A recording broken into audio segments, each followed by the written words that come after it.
Hey folks, it's man once again, and welcome back to another video for October.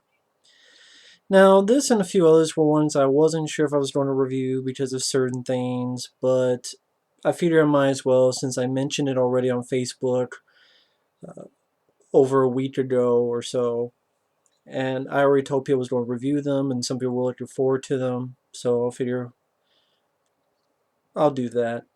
There were films that I wanted to re-review anyway because I had reviewed them 3, 4 years ago. And I like re-reviewing films that no one else talks about. So, for example, Arachnophobia, Deep Rising, those will be coming very soon. Because not many people review those, and if they do, more than likely it's because they don't like them. But I love those movies. And I'll review Dolls after this, and then Arachnophobia, and then Deep Rising. And I'll get to some others as well. I know one guy, he's been asking for the Howling reviews, and I think I'm going to do that sometime, among others. But I know it's a minute in, I haven't even gotten into the film I'm talking about, which is Anaconda. Now, this is a film that, again, I know I reviewed years and years ago, but wanted to watch it again, give my thoughts on it 4 years after that review, 3, 4 years after. And I still enjoy the film. I still like it. I saw it in the theater back in 1997 when it came out. Had a good time in the theater. It's not fantastic, it's not great, it's not perfect. The first half is a bit slow. The special effects of the CGI doesn't really hold up too well. Granted, they had a low budget in 1997. The animatronics I have fun with, but granted, they are a bit stiff in their movements of the anacondas, but I still have fun with the animatronics. But I don't think this film is a 4.6 out of 10 on IMDb bad. I have fun with it as a creature feature flick. I enjoy the cast. I never had a problem with Jennifer Lopez as an actress. I thought she did fine. I liked her in The Cell. I think that's a very underrated one. That's one. That's one I definitely want to re-review because that's a flick that's pretty damn underrated. No one ever talks about it.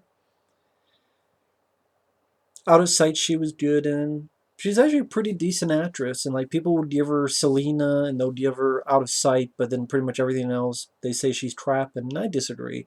I think she did fine here as the lead. Jon Voight, he's chewing the scenery as the villain. I think he's a lot of fun to watch. He's a fun bad guy. Ice Cube, I thought Ice Cube did fine in the role as a cameraman. His whole story is this documentary crew in the Amazon trying to look for this tribe, this lost tribe.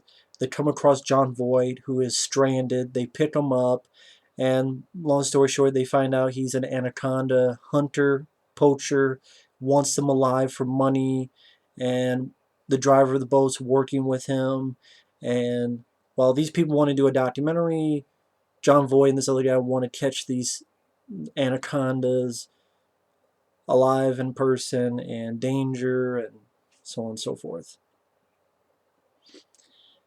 You have Owen Wilson, who's pretty much there to be horny and be an asshole and get eaten. So, works out fine there. Carrie Wooer, never know how to pronounce her last name. She's there to be sort of a little bit of a, I don't want to say a ditzy, but to be honest, there's really not much to her role. She's a little bit horny and then she's a little bit emotional, cry, that sort of thing, get a little bit hysterical. Danny Trejo, he appears very briefly at the beginning of the film to die.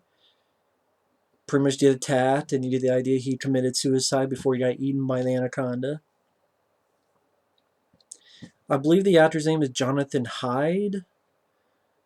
He's part of the documentary crew. He's the father in Jumanji, who is also the hunter later on in the film. That's a fun Robin Williams film, Jumanji. Eric Stoltz, he's a guy who's trying to lead this documentary crew to find the tribe. Sadly, he disappears because he's diving in to get this big boat they're on moving, and you later on find out Jon Voight fucked with his scuba gear, put something in that got into his throat, and Jon Voight says it's poisonous, but I don't know if that was really the case because by the end he seems fine, like he's not going to die. But it was enough to take him out, Eric Stoltz's character, out of action until a little bit at the end of the film. But I like Eric Stoltz. It's too bad he couldn't have more to do.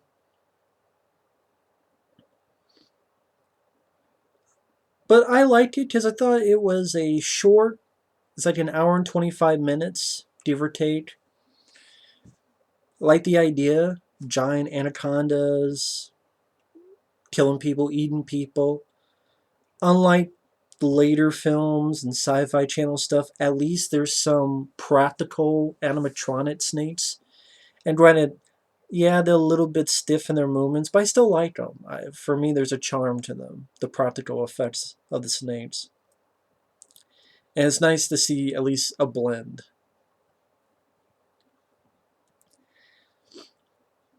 And I would love to see that more in creature feature movies.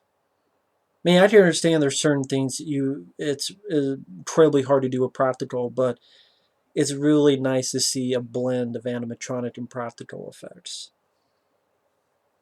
And really enough, this was one of those movies that I believe got 2 thumbs up from Siskel and Ebert, which surprised the hell out of me.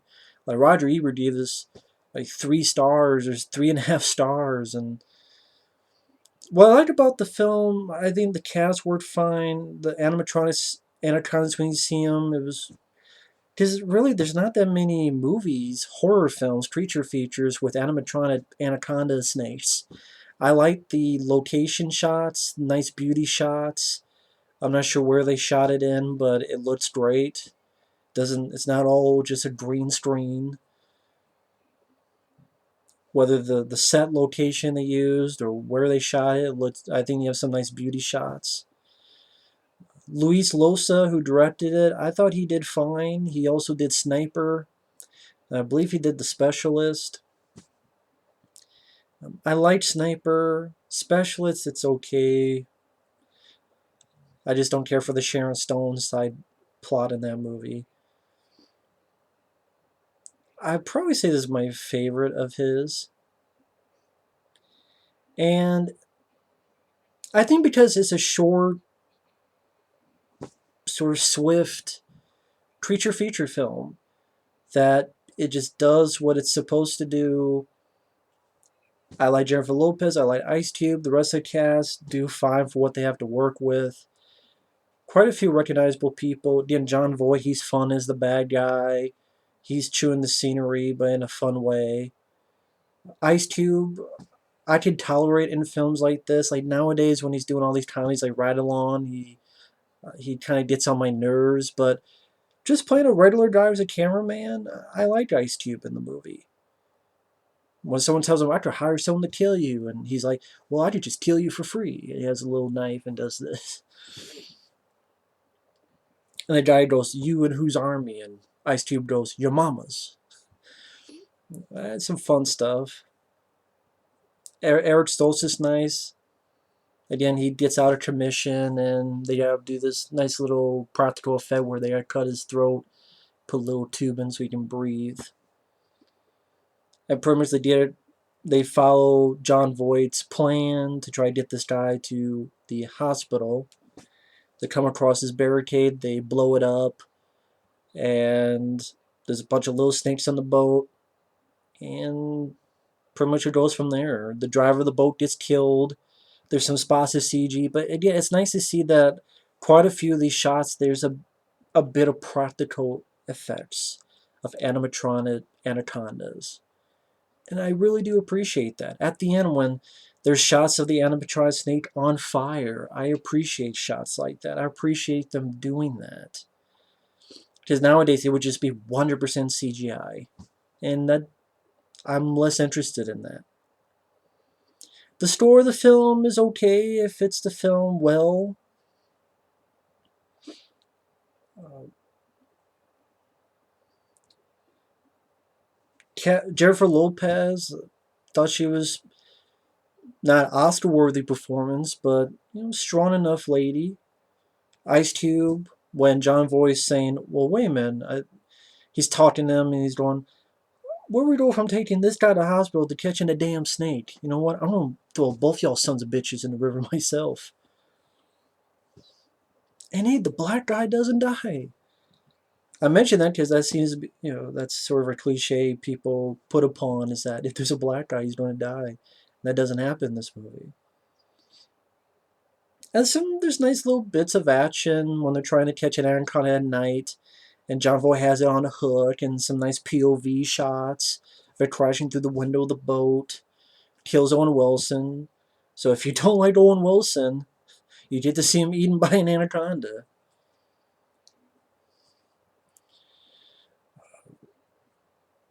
You have the scene where the anaconda is chasing the British guy. Again, I believe the actor's name is Jonathan Hyde, at this waterfall, and he tries to jump down. The snake grabs him, and I like the idea. I mean, anacondas are freaky in real life. The fact that they'd be so big, and you go on YouTube, you see there are anacondas that are like 40 feet long, and there are anacondas that try to swallow alligators, which is insane. You think about how big an alligator is. There are anacondas that either tried and then they actually broke apart trying to swallow alligator, or successfully did.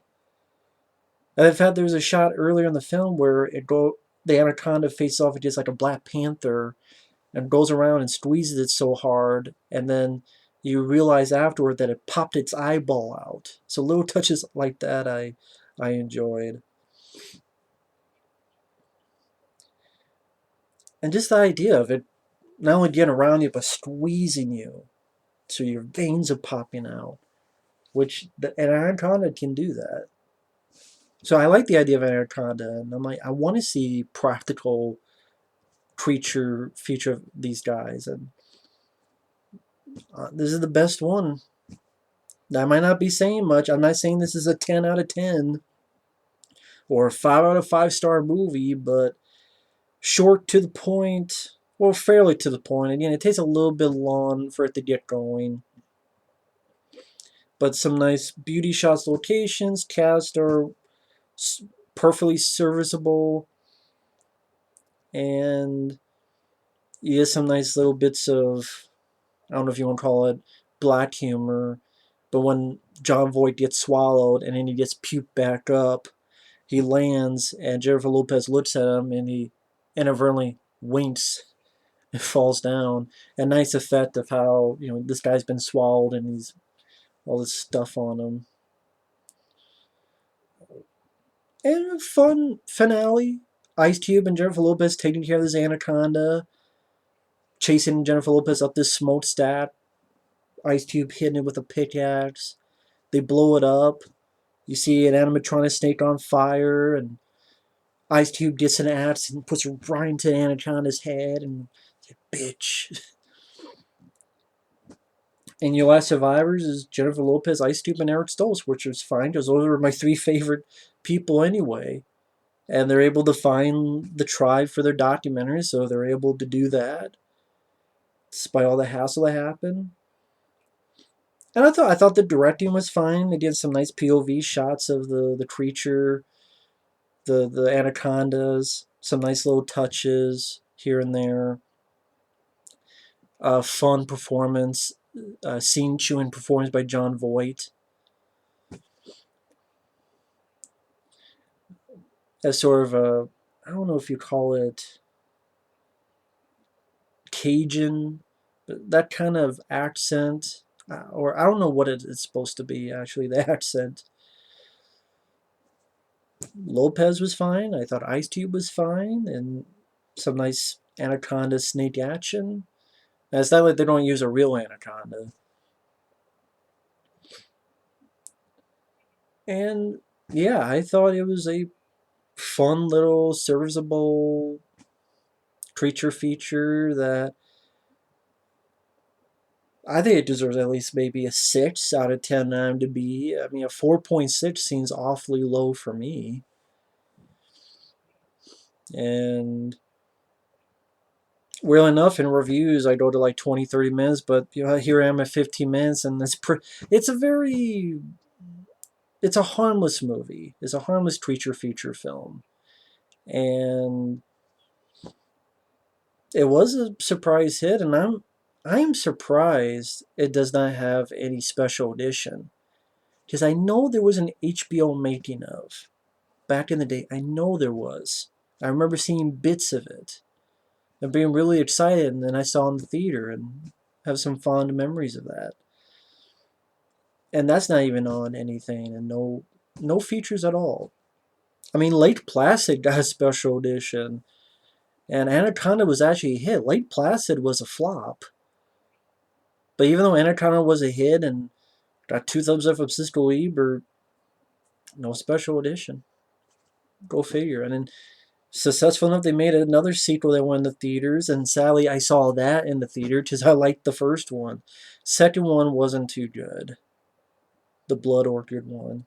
And then they did like 3 and 4. Like one was David Hasselhoff, and the other had, I forget who the hell was in it. I know it's a guy that I've seen in other movies, but I forget. But yeah, Anaconda, fun little creature feature flick. Actually, I want to check real quick to see if there's any trivia on it. Sure done that before, but fuck it.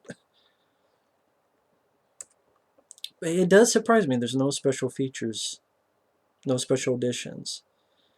During the film, in one scene, the controls for the animatronic Anaconda shorted out, causing it to completely lose control.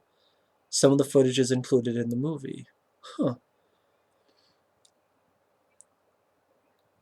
The Amazonian film shoot was occasionally disrupted by the fact that a number of the cast were incredibly afraid of snakes. The film is listed among the 100 most enjoyably bad movies ever made in Golden Raspberry Award founder Jon Wilson's book, The Official Razzie Movie Guide. Fuck the Razzies. I never liked the Razzies. I think they're a useless organization. Gillian Anderson and Juliana Margulies turned down the role of Terry. And Jennifer Lopez's character was originally called Terry Porter, not Terry Flores. John Renault was considered for the part of Paul Cerrone. That's the role that Jon Voight played.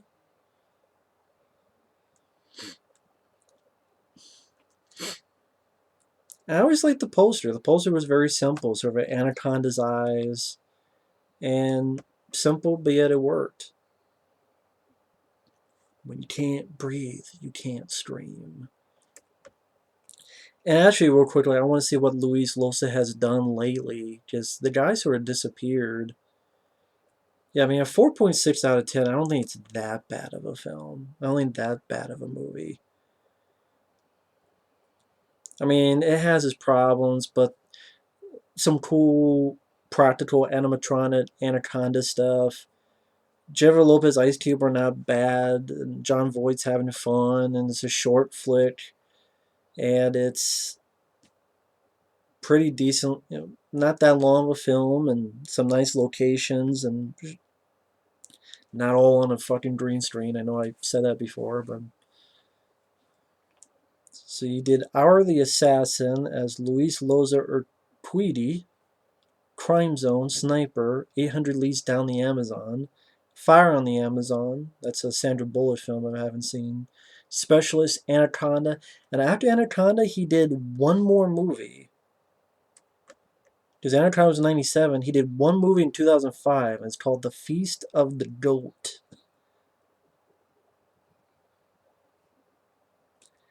And it's